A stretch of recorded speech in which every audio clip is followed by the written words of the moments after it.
সময় এক এক রকম কথাবার্তা। যখন তিনি বলছেন যে তারা এখন কাউকে নিউ ইয়র্ক পোস্ট মানে ট্রাম্পের উদ্ধৃতি বলছেন তারা এখন রওনা দিচ্ছেন, আজ রাতের সময় তারা সেখানে পৌঁছে যাবেন, কিন্তু ট্রাম্পের এই তথ্য সত্য ছিল না।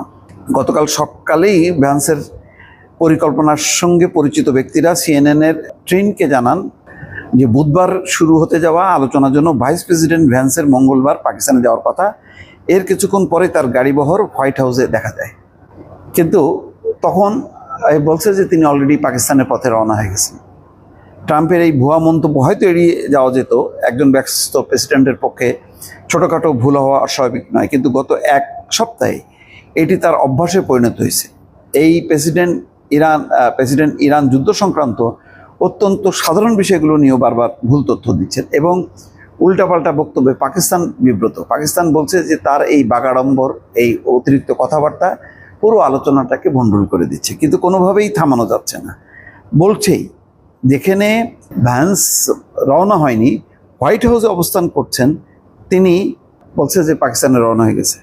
ভ্যান্সের ভ্রমণ নিয়ে ট্রাম্পের গতকালের দাবিটি ছিল যুদ্ধ নিয়ে তার ধারাবাহিক মিথ্যা, সন্দেহজনক এবং অপ্রমাণিত মন্তব্যের সর্বশেষ উদাহরণ মাত্র। এসব বক্তব্যের মধ্যে অনেকগুলোই ছিল গুরুত্বপূর্ণ। শুক্রবার ইরানি পররাষ্ট্রমন্ত্রী আব্বাস আরাকচি ঘোষণা দেন যুদ্ধবিরতি চলাকালে বাণিজ্যিক জাহাজের জন্য হরমুজ প্রণালী সম্পূর্ণ খোলা থাকবে। এরপরই ট্রাম্প পোস্ট করেন হরমুজ প্রণালীর পরিস্থিতি সমাধান হয়ে গেছে এবং ইরান আর কখনোই হরমুজ প্রণালী বন্ধ না করতে রাজি হয়েছে। মানে ইরান বলতেছে একটা, আর তিনি বলতেছেন তার মতন করে ব্যাখ্যা দিয়ে ক্রেডিট নিচ্ছে। মানে এই যে কৃতিত্ব নেওয়া, এক এক সময় এক এক রকম কথাবার্তা।